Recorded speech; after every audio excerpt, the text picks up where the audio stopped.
Coríntios capítulo 3, verso 10 e verso 11. Glória a Deus. A igreja achou? Diga amém. Passemos a ler. Segundo a graça de Deus que me foi dada, pus eu, como sábio arquiteto, o fundamento, e outro edifica sobre ele. Mas veja cada um como edifica sobre ele, porque ninguém pode pôr outro fundamento além do qual já está posto, o qual é Jesus Cristo. Amém? Pronto, pode sentar. Eu queria, irmãos, nessa noite falar sobre a temática fundamentos da igreja. Amém? Fundamentos da igreja. O texto que nós temos, ele é muito conhecido quando Paulo, ele visita a igreja de Corinto, e quando ele chega naquela igreja, como nós sabemos, havia alguns grupos, e esses grupos, entre eles mesmos, eles se identificavam seguidores, ou apoiadores. Um dizia: eu sou de Apolo, eu sou de Pedro, eu sou de Paulo, e por aí vai adiante. Aí Paulo é preciso escrever duas cartas, inclusive há uma referência nas epístolas que há outra carta, só que não foi encontrada, mas apenas as duas. E nessa carta Paulo então mostra que um planta, um rega, mas quem dá o crescimento é Deus, e quem planta ou rega não pode receber a glória que é somente do Senhor.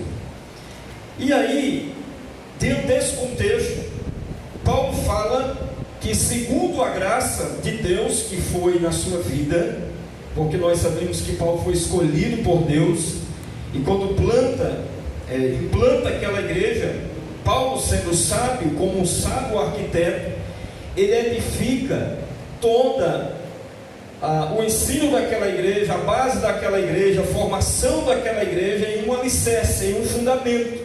Qual? Jesus Cristo. Jesus Cristo. Quando nós vamos para o entendimento, o nosso aureiro, sobre o que é fundamento, nós temos uma noção. É aquilo que é uma base, é aquilo que é um alicerce, é aquilo que é o apoio principal, é aquilo que é a causa, o motivo, a razão, ou uma explicação plausível. Então, quando nós escutamos fundamento, já temos alguma noção que é aquilo que serve como base, que serve como alicerce, que serve como apoio, que é a pedra principal aonde uma construção ela é construída em cima. Por quê? Porque aquela base, aquela solidez, aquela segurança faz com que todo o edifício, toda a construção, ela não venha desmoronar. Por causa de quê? Da segurança do alicerce. E baseado nisso, de forma rápida, eu quero falar com a igreja amada sobre alguns fundamentos que a igreja de Jesus, ela está edificada, ela está sobre esses fundamentos. E por isso que a igreja, irmãos, ela é vencedora. É por isso que a igreja, em toda a sua história, apesar de tantas perseguições, até mesmo ferrenhas que ela enfrentou há mais de 2000 anos atrás, ela continua viva. É impressionante isso, porque nós percebemos que os apóstolos morrem, depois dos apóstolos são os pais da igreja, depois dos pais da igreja teve os reformadores, teve os avivalistas. Esses homens, apesar dos seus contextos, quando eles viviam, eles influenciavam todos que estavam à sua volta, mas eles morreram. Eles eram homens, eram mulheres, e apesar da sua contribuição no reino, a igreja ela continuou. Por quê? Porque a igreja ela não está edificada em pastor, ela não está edificada em instituição, ela não está edificada em filosofias, ou uma ideia, ou um conceito meramente humano. A igreja, ela continua de pé, ela continua viva, porque o fundamento dela é Cristo, é Jesus. E baseado nisso, eu queria falar com os irmãos sobre alguns fundamentos que evidenciam porque que a igreja ela é vencedora. Porque que a igreja nós aplicamos baseado na parábola lá de Mateus 7:24, que é a casa edificada sobre a rocha. Por que que a igreja enfrenta rio? Por que que a igreja enfrenta vento? Por que que a igreja enfrenta correnteza? Seja lá o que for, ela continua de pé. Aí nós vamos entender. Primeiro fundamento que faz com que a igreja seja ela e continue essa igreja firme, forte, fiel, essa igreja viva. O primeiro fundamento é porque ela está edificada sobre a palavra de Deus, sobre a Bíblia Sagrada. Amém? Amém. A Bíblia Sagrada. Há uma frase de Paul Washer, ele diz assim: não busque uma igreja mais perto da sua casa, busque uma igreja mais perto da Bíblia. Amém. Hoje a gente vê a proliferação de, entre aspas, igrejas evangélicas. E hoje, infelizmente, existe igreja para todo tipo de pessoa. É aquela ideia de igreja, parece que está servindo os clientes, que são os cristãos. Então, há todo tipo de igreja. A igreja liberal, a igreja tradicional, a igreja pentecostal, a igreja que não crê no Pentecoste, a igreja que crê na iminência dos dons, a igreja que não crê, a igreja que crê que Jesus vai voltar, a igreja que não crê que Jesus vai voltar. Há todo tipo de igreja, irmão, há todo tipo de movimento. Mas a questão é, essas igrejas, elas estão amparadas pelas Escrituras, porque a Bíblia é uma só.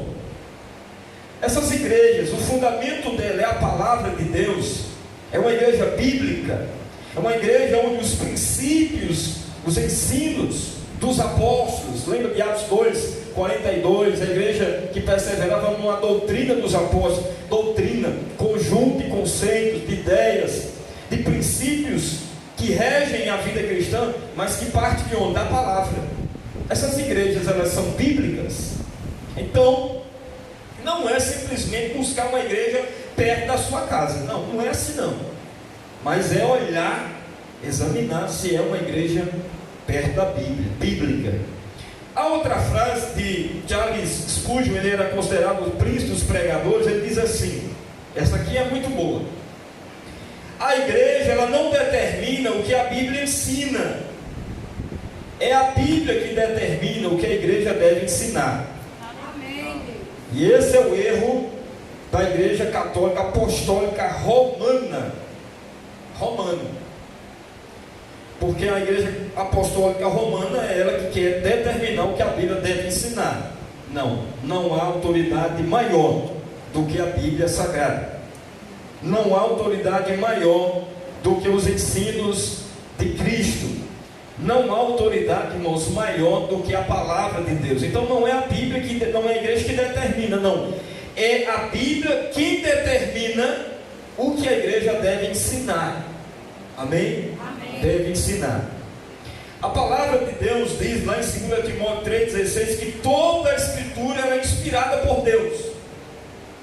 Ela é útil para ensinar a verdade, para condenar o erro, para corrigir as faltas e para ensinar a forma ou a maneira certa de viver. Irmãos, a Bíblia, ela é o livro mais perfeito que já existiu. A Bíblia, ela é completa, ela consegue atender todas as áreas do ser humano, social, espiritual, moral, tudo. A Bíblia, ela é a palavra de Deus, ela é inspirada por Deus.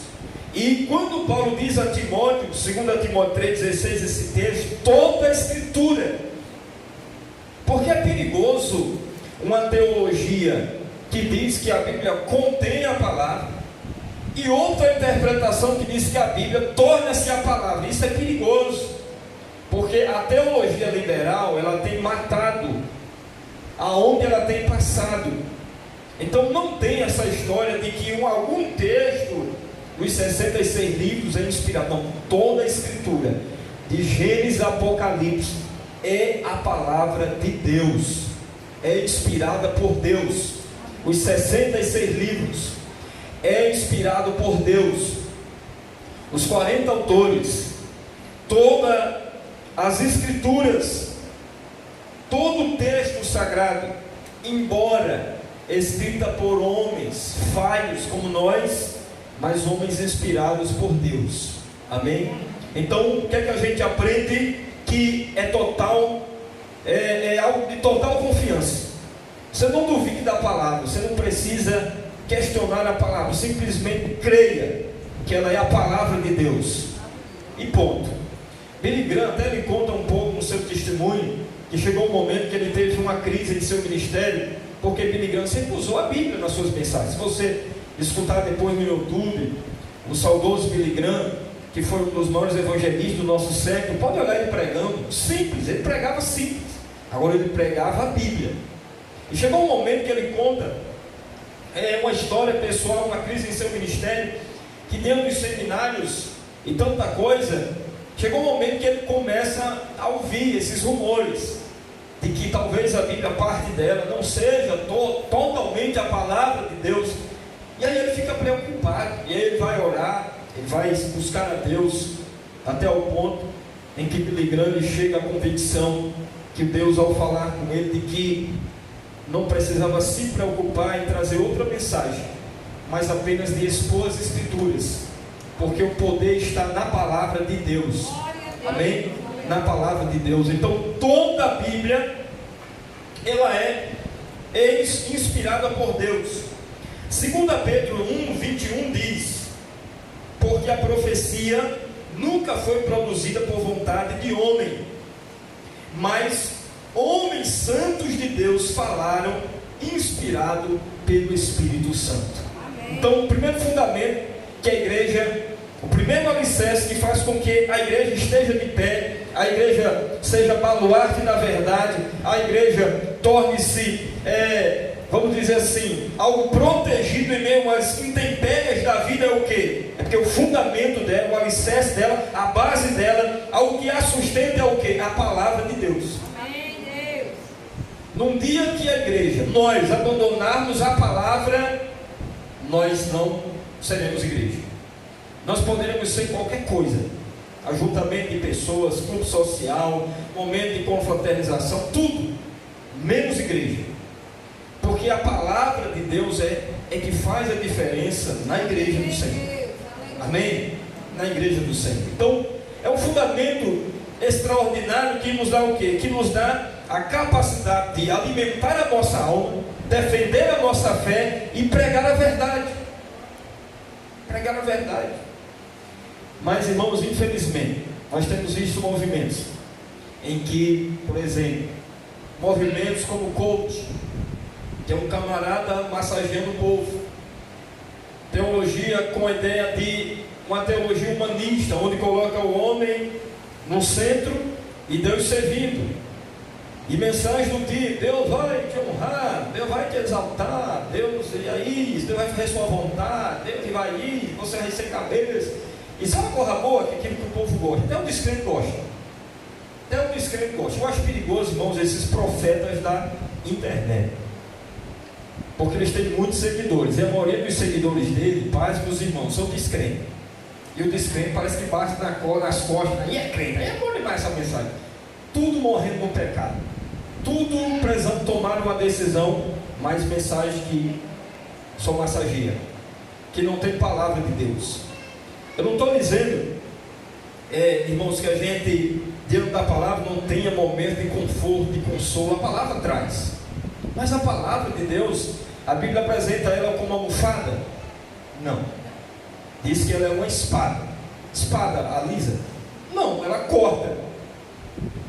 Então ela tem algumas figuras, traz esta ideia de algo que fala ao nosso coração. Então, primeiro fundamento é a Bíblia Sagrada. Então eu estou falando isso porque tem muita igreja, irmãos, que a Bíblia já foi deixada de lado. Não se prega mais Bíblia. Os intelectuais acham que a Bíblia, não, a gente já sabe, ela é quadrada, então vamos falar de outra coisa. Irmãos, pode vir um PhD falar aqui sobre assuntos e dar uma aula para a gente. Entra no vídeo, sai no outro e a gente fica com fome. Comer em si. Porque o que alimenta é a palavra de Deus. Amém, Deus. Amém? É a palavra de Deus. Então é um lugar em que a Bíblia, ela não tem mais espaço. E aí é como Hernandes, ao ser entrevistado no programa Vejam Só, muito bom para os irmãos depois quiserem assistir. Lá tem vários debates sobre temas escatológicos, temas polêmicos, muito bom para os irmãos. Ele não tem referente nada, está aí, pode usar a rede social para crescer, para aprender. Então o programa Vejam Só, e Hernandes é questionado sobre como está o Brasil, essa questão, por que umas igrejas têm deixado apenas 20 minutos para a palavra, 25 minutos, 10 minutos para a palavra. Aí Hernandes dá opinião, é o seguinte, é porque no lugar da palavra, o que é que eles estão preenchendo? O louvor. E o louvor, irmãos, tem o seu lugar no culto. O louvor tem o seu lugar. Ninguém vai bater no louvor, porque tem sim, o louvor tem o seu lugar no culto. É muito bom louvar a Deus. Só que tem lugar, irmãos, tem canto aí que é muito louvor. Você já foi com um canto que só é louvor? Eu já fui. E louva e vai, e levanta a mão e vai. A gente termina o culto cansado. E com um buraco dentro da gente. Por quê? Porque quando o louvor, aí tem um porém, quando o louvor ele ainda é bíblico, ele até alimenta, sim ou não? Sim. Pode olhar, quando o louvor ele é bíblico, a gente, oh glória a Deus, é Bíblia pura. Porque o louvor que é espiritual, ele tem que ser bíblico. O louvor que edifica, ele tem que ser e passar pelas escrituras. Porque tem, irmão, música não é nem louvor. Não é nem louvor, porque fere a Bíblia. E é umas heresias sendo cantadas. E pior que às vezes nós estamos cantando. E aí está o perigo. Mas, voltando, quando você só escuta louvor, pode olhar, falta algo, sabe, preto? Fica faltando, sabe o comer bonito, mas falta o feijão, o pirão, que a gente vem escutando desde domingo, o que mata a fome, o que, sabe, que alimenta, o que dá sustância, o tutano ali que desce, é a palavra. Amém. Então, se a gente quer, irmãos, ser forte, vencer o pecado, uma geração forte, não tem outro caminho, é Bíblia. Amém. É a palavra de Deus. Amém? É a palavra. Então, é um dos fundamentos em que a igreja está edificada. E ai de nós, se nós, irmãos, abandonar a Bíblia. Ai de nós, irmãos, se a gente abandonar a palavra. Qual é a grande investida do mal? Aqui muitos não sabem. Mas qual é a grande investida nos bastidores de emendas nas leis para que modifique o texto da Bíblia? Porque são textos em que batem de frente com a prática homossexual, como batem de frente com práticas de pecados, onde as pessoas elas não querem ser nem criticadas. Então o que é que elas querem? Os intelectuais, percebendo que a palavra ela confronta, já tem lei, irmãos, nos bastidores. Não, tem que tirar isso aqui. Isso aí foi antigamente, não existe isso não, então tem que mudar. Mas a questão, irmãos, é que passe o tempo, passe os céus, entre geração e geração, a palavra de Deus condena o que foi pecado, antigamente ainda é hoje, porque é a palavra de Deus. Amém, Deus. Amém? É a palavra de Deus. Então, a igreja está fundamentada sobre a Bíblia Sagrada, a palavra de Deus. Se eu chegar aqui, meu irmão, e se eu trazer algo para a sua parte, para a igreja, e isso não seja a Bíblia, não receba. Se você ouvir o conferencista, a missionária, a canela de fogo, e trouxer alguma coisa, isso que traz revelação, profecia, visão ou ensino, que não esteja na Bíblia, não receba, porque não é Deus falando.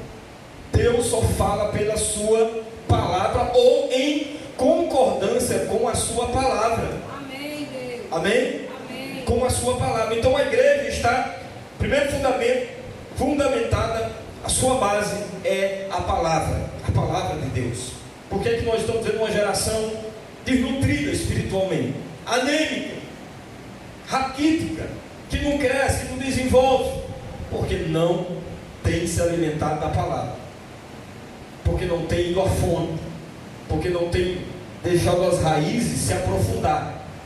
Pois é a palavra do Senhor. Hebreus 4:12 diz que ela é viva e eficaz. Lá no Salmo 119, que é o maior salmo da Bíblia, verso 105 diz, o salmista diz: lâmpada para os meus pés é a tua palavra e luz para o meu caminho. Lá no Salmo 119, vai dizer no verso 9 aqui para os jovens, tem uma pergunta, o salmista diz: como purificará o jovem o seu caminho?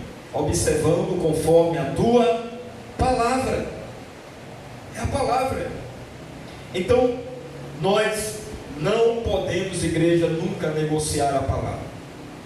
Nós não podemos trocar esse fundamento, porque ele é indispensável. Ainda que a gente possa mudar a metodologia, a essência não. A essência é Bíblia. O que liberta o pecador é a palavra de Deus. O que traz o avivamento é a palavra de Deus. O que alimenta a sua alma é a palavra de Deus. O que nos faz, irmãos, fortes é Bíblia. Bíblia sagrada. Amém. É a palavra de Deus. Amém? Amém. Tem uma foto, eu achei interessante, às vezes, que é assim, né? Um cristão está de joelhos. Eu já contei isso aqui. Ele está: Deus, fala comigo. Aí tem uma mão dentro de uma nuvem. Leia a minha palavra. Porque tem gente, irmãos, que fica correndo. Onde é que tem uma oração?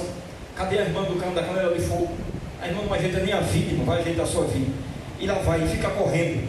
E nesses dias o cabelo disse: eu não sei não. Eu não sei, tem uma profetisa aí, tem, mas eu não quero não.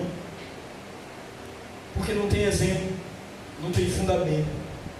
E quem vive atrás disso, irmãos, pode olhar, inconstante. Porque não tem alicerce. Não estou dizendo que você não crê nos dons, porque os dons existem. Mas os dons, eles são dons de inspiração, que servem para corroborar com o que está escrito na palavra de Deus. Amém? Amém? A palavra de Deus. Você trouxe a Bíblia nessa noite? Levante ela aí e dê glória a Deus. Glória a Deus. A minha aqui, irmã, é logo uma aplicação pessoal, está bem aqui. Glória a Deus. Aleluia. Então, o primeiro fundamento, a Bíblia Sagrada. Leia ela, ame ela. Se nós tratássemos 10%, se a gente pegasse dela 10% do que a gente pega num celular, né, irmão? Perdoe, Senhor. Perdoe. Todos nós. Venha não. Todos nós. Nós somos ruins. Mas Ele nos ama. Amém? Segundo fundamento, que a igreja está edificada. Ela está edificada na palavra, ela está edificada em Cristo. Em Jesus. Esse fundamento, Paulo diz, está edificada em Jesus. Escute, pluralismo e relativismo ensinam que todos os caminhos levam a Deus e que não existe verdade absoluta. Ensinam que cada um tem a sua verdade. Isso aqui, irmãos, é o relativismo que a gente está vendo hoje. Pluralismo, que diz que todas as verdades, todos os caminhos levam a Deus, que não há verdade absoluta. Não, você tem a sua verdade, eu tenho a minha verdade, e nós estamos vivendo nesse contexto hoje. Mas nós, como igreja, temos que nos levantar e crer o seguinte: não, existe uma verdade. Existe uma verdade, existe um caminho. Amém. Existe um fundamento, e esse é quem? É Jesus. Jesus é esse caminho. Jesus é essa verdade que liberta, sim. Mas não é um Jesus que as pessoas criam, irmãos, ou as religiões idealizam. Porque o Espiritismo crê em Jesus. Vocês sabem disso, né? A igreja que a pastora Elana Holt, que é as lésbicas, crê em Jesus. As maiores seitas creem em Jesus, só que de forma distorcida. Eu quero saber se conhece a Jesus como a Bíblia mostra que Ele é, quem Ele é. Porque, por exemplo, o testemunho de Jeová, Jesus não é Jeová. Jesus é um Deus pequeno.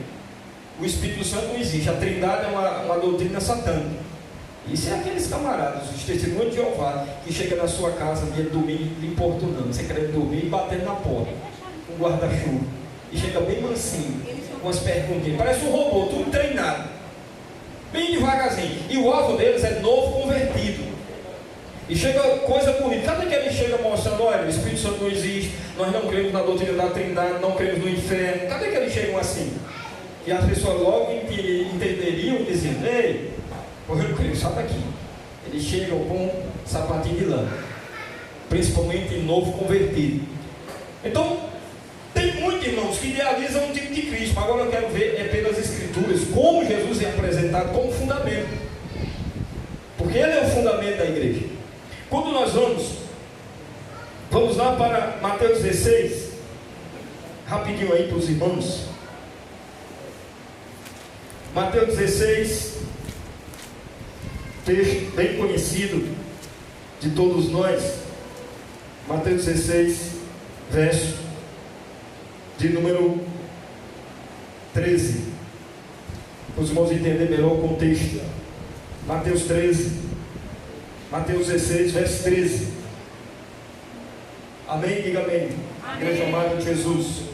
Lemos: chegando Jesus às partes de Cesareia de Filipe, interrogou os seus discípulos, dizendo: quem dizem os homens ser o Filho do Homem?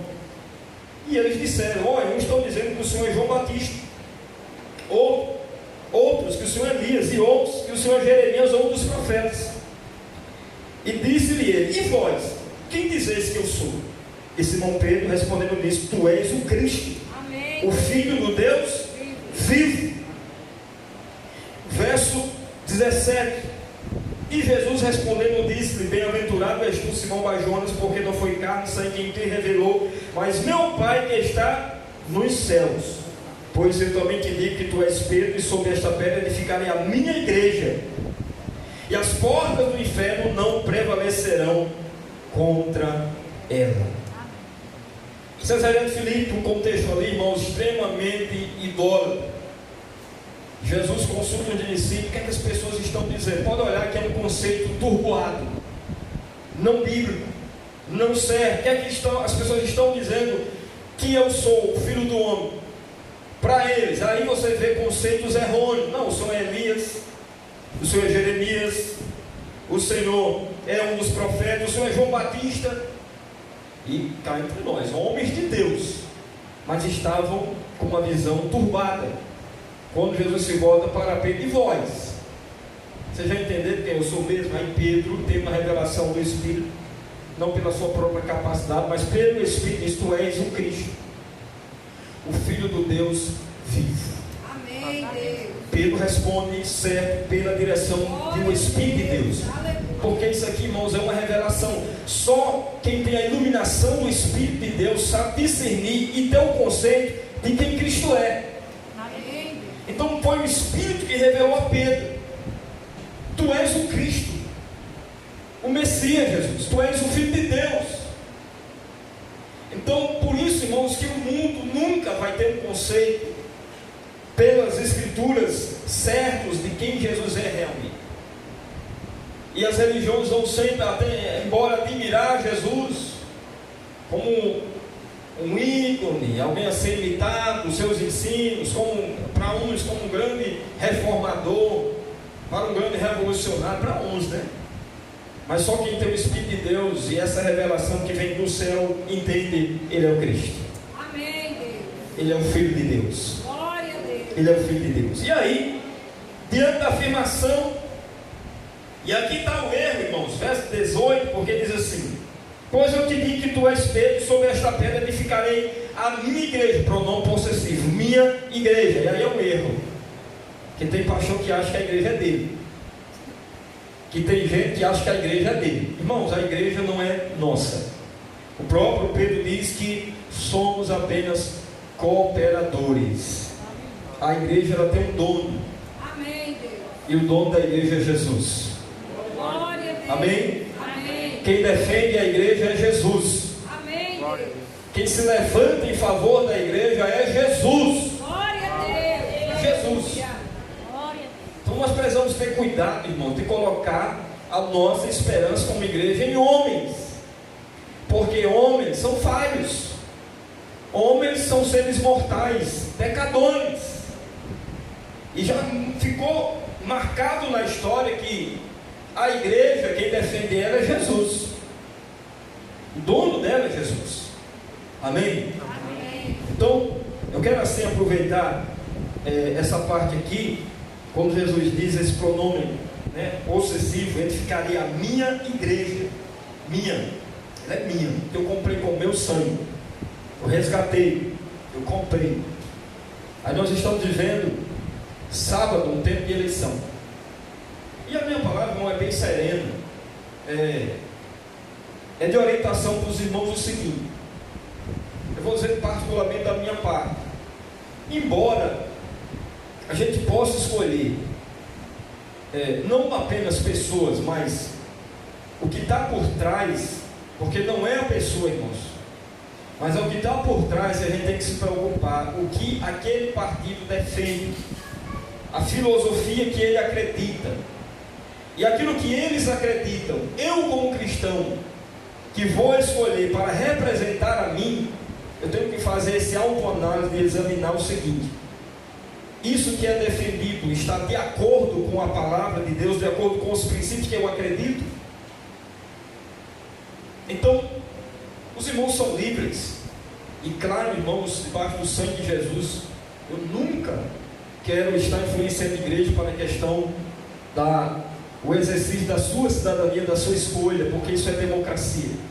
Mas a minha parte, como seu pastor, como aquele que te orienta nas suas escolhas, é fazer você fazer uma autorreflexão, de não olhar a pessoa que você irá escolher, mas o que é que o partido, a filosofia, a ideia, o que é que ele acredita, certo? Que isso é muito importante. Muito importante. Por quê? Porque se eu escolher alguém que ele pode, ele não, o partido, ou seja, a ideologia, ou seja, aquilo que está em seu compêndio de defesa, que acreditam, e aquelas ideias for contrário aos princípios que eu acredito, eu, como cristão, ao eleger ou ao votar, eu estou me contradizendo. Como assim? Se eu, como cristão, sou contra o aborto, eu não posso votar em quem é a favor do aborto. Se eu, como cristão, sou contra, por exemplo, a legalização das drogas, eu não posso votar ou escolher alguém para representar e dizer, não, eu quero legalizar as drogas.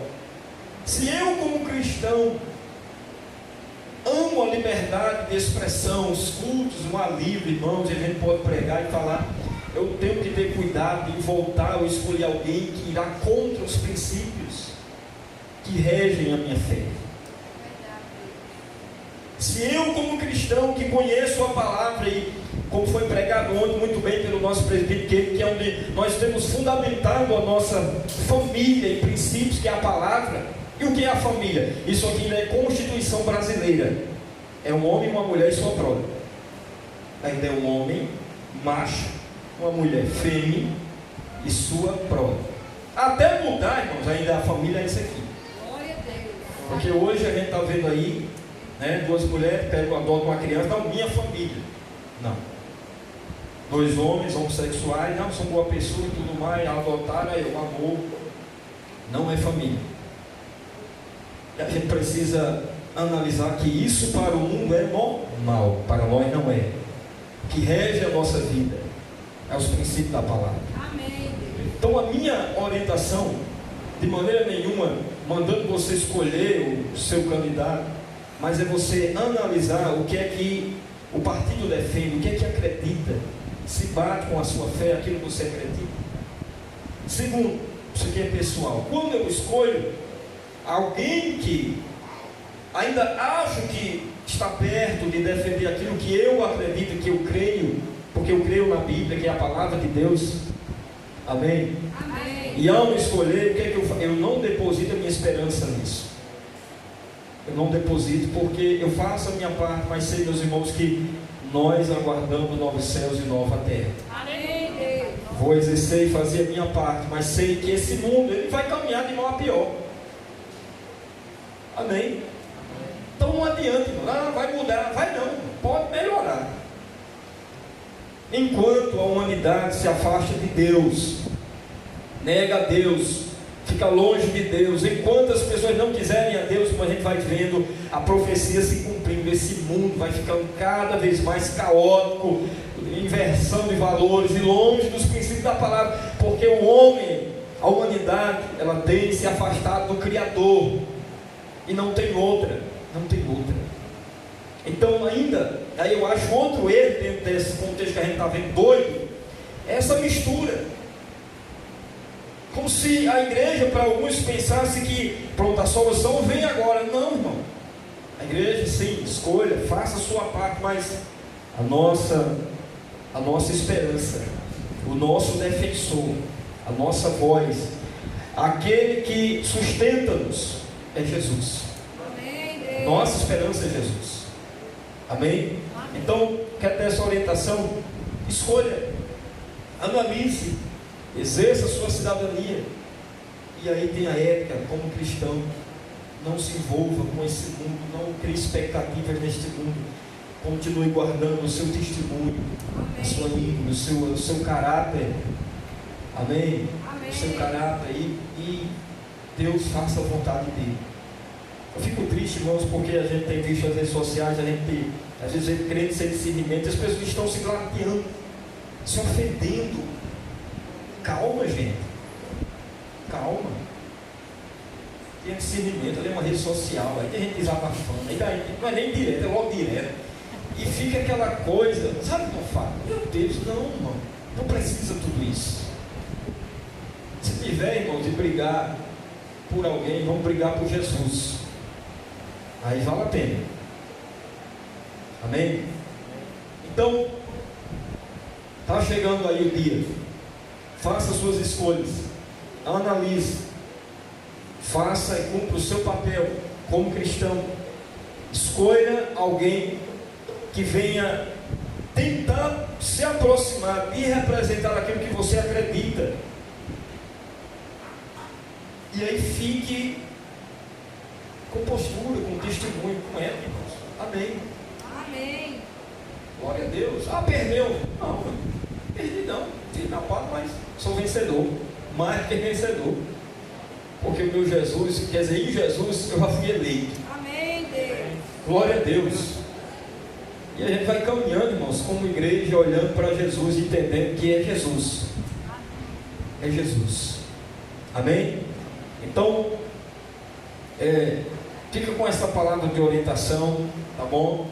Respeite a sua escolha, te amo em Cristo, venha para a igreja, terminou de exercer, não vá para a bandalheira, não vá para a passeada, não vá no meio dos bêbados, sabe tudo, não, postura, vem para a igreja sábado, ou todo domingo, vai para a família, aguarda o resultado, terminou, fica aí, fiquemos em oração, Senhor, faça a tua vontade, porque, irmão, só senta na cadeira quem Ele quer. Eita, Deus.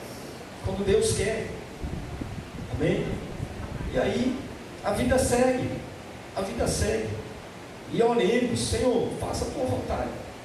E aí, meus irmãos, nós precisamos ter discernimento. O problema dentro dessa área, irmãos, é que eu estou vendo o exagero. O exagero, sabe? Que é perigoso. Pastor é para estar cuidando de igreja. Amém? Amém. Aí, pastor, cantor, todo mundo, fala-me Jesus, todo mundo está muito misturado, sabe? Então, se eu sou pastor, eu estou cuidando da igreja. Se eu quiser fazer essa outra coisa, se candidatar ou seguir esse caminho, entregue a igreja e siga o caminho. Ministério é dado por Deus, não por homens. E a gente precisa ter esse discernimento, que é algo que não se compra, que não se conquista, mas é que Deus dá, Deus escolhe. Amém? Amém. Deus escolhe. E a gente está vendo, irmãos, um momento tão delicado e perigoso, porque a gente está vendo até os cultos parecem comuns. E é algo que Deus detesta. O altar não é para ter comício. Aqui não tem, graças a Deus. Mas estou falando em geral, que a gente está vendo uma misturada e precisa alguém ter o discernimento de ter esse equilíbrio, né? Esse equilíbrio. Amém? Os irmãos entenderam a palavra, não foi? Amém. Amém? Então, fique com essa palavra de orientação. Não fique de mal do seu irmão por causa disso, né? Paulo já sofreu muito por causa disso. Tem gente que não aprende, né? Aprenda, tenha discernimento. Não vá perder a comunhão com Deus, com seus irmãos por causa disso. Tenha discernimento, sabe? Respeite a escolha do seu irmão, faça a sua escolha e vamos lá, vamos caminhando. Eu vou matar, irmãos, um crente que não. Não. Eu não vou matar. Meu irmão é Cristo. Ele tem que ter discernimento, porque Deus que é Deus, irmão, não faz nada. Às vezes a gente quer tomar o lugar de Deus. Deixe, como diz Romanos, que o oleiro vai trabalhar com o seu vaso, porque ele é do oleiro, ele não é nosso. Então Deus vai fazer. Amém? Amém. Então o fundamento, o segundo é quem? É Cristo. Então quando Jesus diz, tu és Pedro, pedra aqui no grego é Petra, grande rocha. O próprio Pedro depois vai lembrar que aquela afirmação de Cristo não é que a igreja ela está fundamentada sobre Pedro.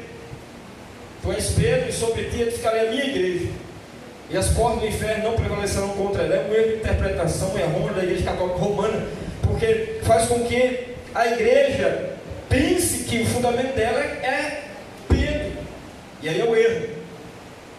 E segundo a teologia vaticana, o primeiro papa foi Pedro.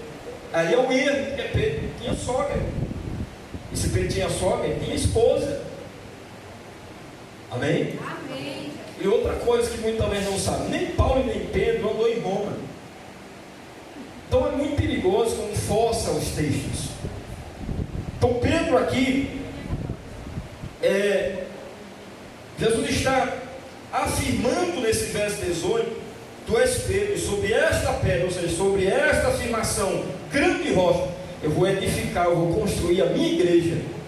Amém. E por causa disso, as portas do inferno não vão prevalecer contra ele. Portas aqui não é a igreja, irmãos, na defensiva. Portas, a igreja está avançando. A igreja está caminhando. Amém? Caminhando. A igreja não está portas aqui naquela ideia aí que a igreja, o inferno está tomando conta de tudo, e a igreja, não. A igreja está lá, todo o mundo, de mal a pior, e a igreja militando, a igreja caminhando, a igreja marchando, a igreja viva, Amém. dissipando as trevas, ganhando as almas, libertando as vidas, impactando este mundo. Por quê? Porque Jesus é o fundamento dessa igreja. Amém? Amém. O próprio Pedro, olha aí, segundo 1 Pedro 2, o próprio Pedro, segundo 1 Pedro 2, verso 4 e 6, ele mesmo vai escrever, olha aí, 1 Pedro 2, verso 4 ao 6. Quem achou, diga amém.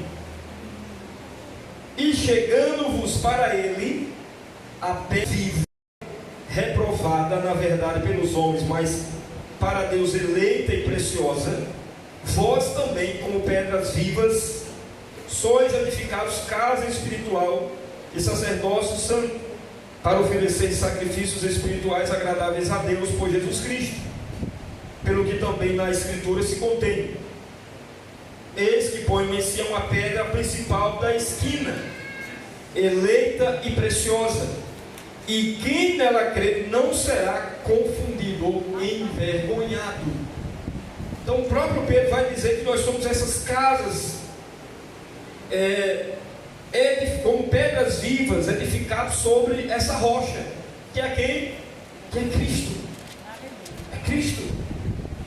Efésios 2, 20 diz: edificados sobre o fundamento dos apóstolos e dos profetas, de que Jesus Cristo é a pedra principal de esquina. Então o segundo fundamento, que a igreja está alicerçada, Jesus. É por isso que a igreja é vencedora. Por quê? Porque se Jesus realmente ele esteve morto, mas ao terceiro dia ele ressuscitou. Amém. E ele está o quê? Vivo. Está vivo. Terceiro fundamento, para a gente terminar, que a igreja ela tem sido edificada, ela tem mantido, irmãos, a sua fidelidade em meio a tantas investidas deste mundo. O primeiro fundamento foi o quê? Ela está edificada sobre a Bíblia, sobre a palavra de Deus. O segundo fundamento, que está edificado sobre a palavra aponta que o fundamento dela é o quê? É Cristo. Ele é o único mediador, ele é o único salvador, ele é o único caminho, verdade e a vida. Ele é a esperança da igreja. Nós só olhamos para ele. Ele é o autor e consumador da fé. Ele é o leão da tribo de Judá. Ele é Jesus. O amado da igreja, o desejado da igreja, o ansiado pela igreja. A fé da igreja está em Jesus. Ele é esse fundamento. Mas o terceiro que tem mantido a igreja de pé, irmãos, e tem mantido a igreja acesa, sabe o que é? O fundamento da oração. Quando nós olhamos Jesus, exemplo de oração. Quando nós olhamos os apóstolos, Jesus vai ensinando a oração. Quando nós olhamos a história da igreja primitiva em Atos, igreja de oração. Quando nós oramos os pais da igreja, homens de oração. Quando nós oramos os reformadores, homens de oração. Irmãos, oração. Os crentes mais velhos que têm algo a nos ensinar, seus joelhos são calejados. Homens e mulheres que Deus usa, que têm experiência com Deus, que têm maturidade, que têm testemunho, que têm vida no altar, os joelhos são calejados. Porque é bonito a gente ver Deus usando alguém. É bonito e a unção é linda quando a gente vê Deus bradando e usando alguém. Mas tem vida de oração, tem vida de joelhos, tem vida de comunhão com Deus. Não tem outro, irmãos. Não adianta fazer seminário, não adianta apenas estudar, fazer curso vocal, não adianta apenas usar os métodos. Isso é bom, isso ajuda. Mas o que forma o homem de Deus, o que faz a diferença na vida de um cantor, de um pregador, o que faz a diferença na vida de um servo, uma serva de Deus, é a sua intimidade com Deus, é a sua comunhão com Deus, é a sua vida devocional, é o seu momento de intimidade com o Pai. Aleluia, glória a Deus. Martinho Lutero, que orava, irmãos, 2 horas por dia. Antes de começar o dia, ele orava 2 horas. 2 horas. Se a gente juntar a semana toda, também nós 1 hora, 2 horas. Ele dizia que se eu não orar 2 horas antes de amanhecer o dia, o diabo me venceu aquela batalha. Porque ele utilizava o princípio de que o tempo que ele gastava em oração ao iniciar o dia, e quando ele vencia aquele tempo, ele estava pronto dizendo: já venci as batalhas nesse dia. Porque todas as nossas batalhas, irmãos, começam primeiro pela oração. Pela oração. Então ele diz uma frase assim: a oração é o suor da alma. A gente pensa, irmãos, que orar é quem não tem o que fazer. Orar é trabalho. E é trabalho árduo. Orar é renúncia, é angústia. Nossa carne não quer orar. Então orar, não vou orar porque eu não tenho o que fazer. Não é o princípio. Oração é prioridade. Oração é trabalho, é compromisso. Oração é você dizer o seguinte: eu vou parar tudo porque eu creio que quando eu estou na presença de Deus, eu estou produzindo mais. Diz a frase: quando eu trabalho, eu trabalho. Quando eu oro, Deus trabalha. E Martinho dizia que a oração, ela é o suor da alma. Suor da alma. Eliseu Rodrigues, ele diz algo interessante. Eu quero dizer para os irmãos porque eu escutei e é verdade. Eu já vi nos irmãos. Se nós tivermos a oportunidade, quando você vê um homem ou mulher de oração de verdade, chegue perto dele, escute a oração dele, você vê os gemidos, a humilhação, a simplicidade diante de Deus, o quebrantamento, as lágrimas. A gente tem que ter cuidado, irmãos, quando você vê aquela coisa da espiritualidade, que o camarada ou a camarada, ou aquela mensagem que parece que a gente olha assim: não, é um anjo. Isso não, pastor, é um anjo, não pega, não bebe água, não come café, não bebe, não. Porque eu olho para as escrituras e o maior apóstolo do cristianismo vai dizer assim: Cristo morreu para salvar os pecadores, do qual eu sou o principal. Então eu entendo que o evangelho, ele, quando apresenta realmente uma vida transformada, ele não vai mostrar as suas virtudes, não vai não, nós vamos mostrar quanto mais eu me aproximo de Deus. Aí é como Isaías: ai de mim, porque eu vi o trono e vi ele sentado no trono. Então Paulo se apresenta: eu sou o principal. Então a gente precisa, irmãos, eu mesmo levanto logo as orelhas. Quando eu vejo, eu quero ver no dia a dia a vida depois do altar, depois do microfone, a vida cotidiana, esposa, filho, a vida de testemunho, fora daqui, irmão. Porque uma coisa é a gente dar um baile aqui, uma performance. É verdade, Jesus. Outra coisa é quando o diabo chegar com uma tentação aqui que ninguém vê. E aí os olhos do Senhor, é como Deus disse: você viu? Todo na terra aí está se corrompendo. Você viu meu servo Jó? Eita Deus! Ele é íntegro, ele é temente, ele desvia do mal. Você viu meu servo? Então nós precisamos, irmãos, entender que a oração é o suor da alma. E é um fundamento, pode arrochar aí, Gustavo, é um fundamento que a igreja não pode abandonar o quê? A oração. Aleluia. Glória a Deus. Nossos cultos de oração, irmãos, está melhorando, mas se a igreja entendesse, mas porque a gente não entende. Isso aqui eu estou falando da igreja, eu estou falando todos os departamentos. Irmãos, se nós, igreja, entendêssemos o que Deus pode fazer através de uma igreja que ora, meu irmão,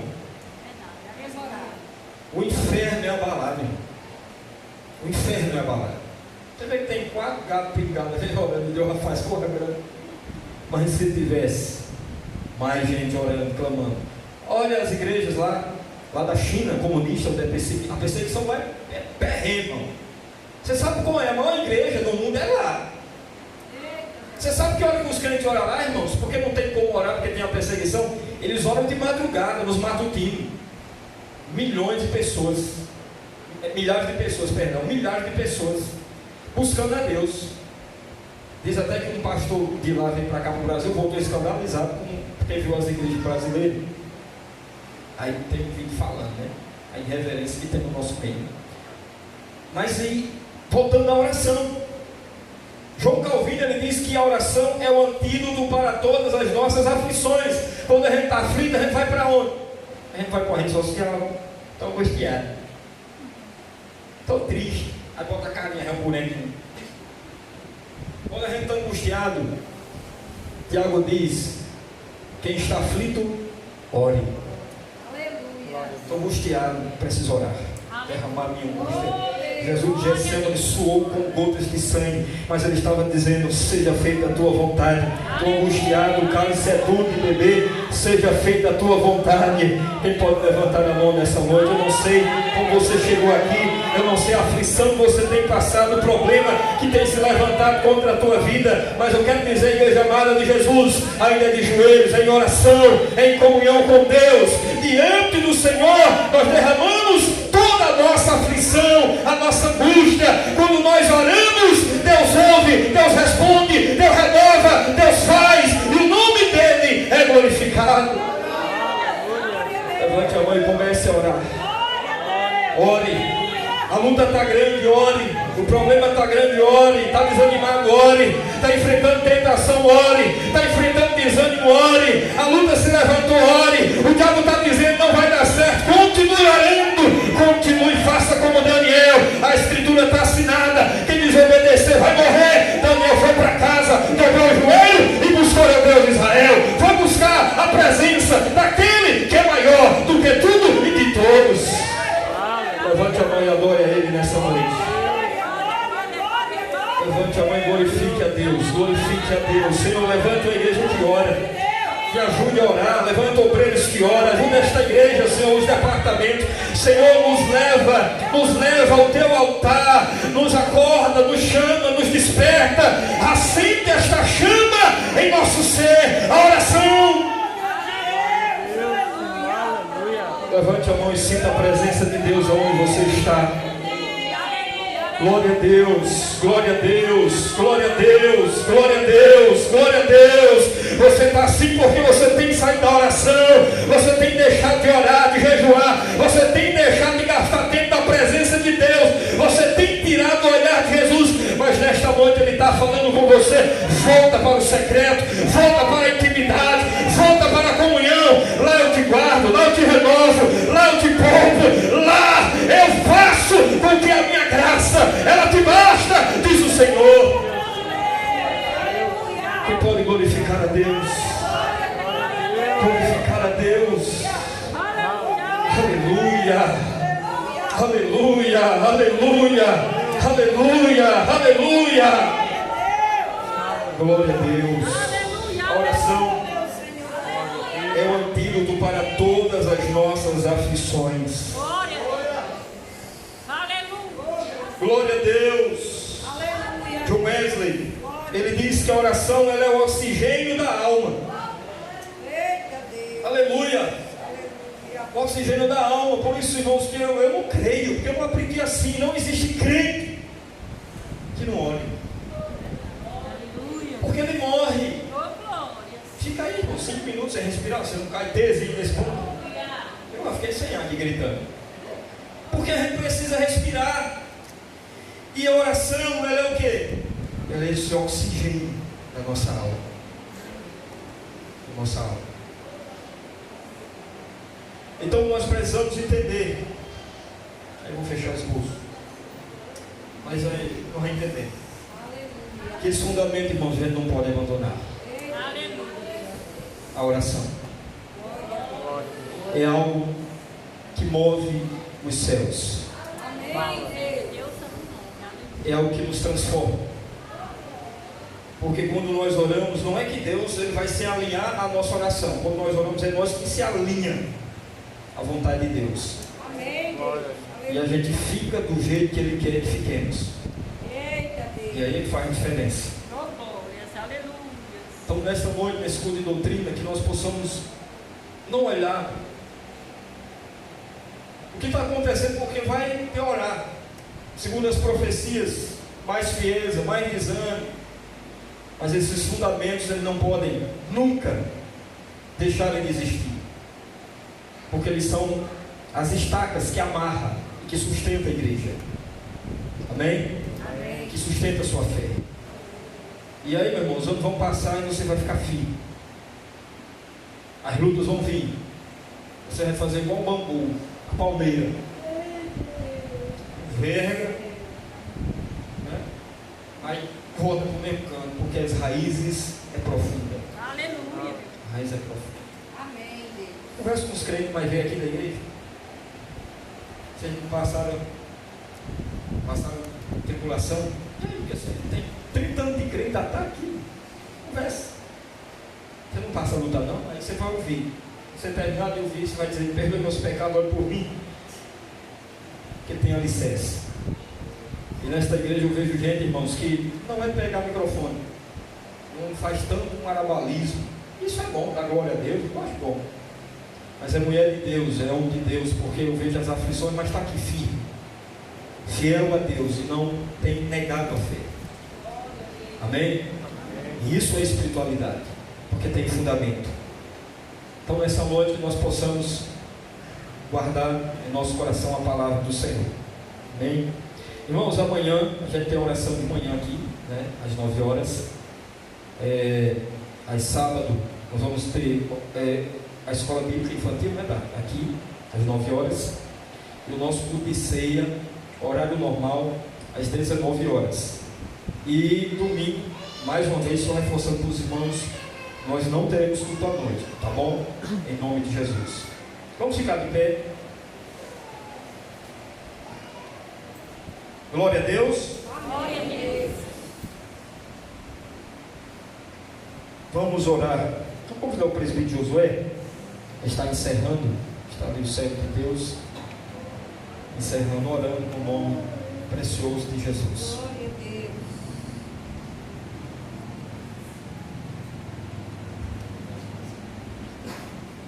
Salve a igreja em nome de Jesus, amém? Amém, Deus. Diante dessa palavra, muitas das vezes o que devemos fazer é fazer que nem aquele pecador, bater no peito e dizer: Senhor, tem misericórdia de nós.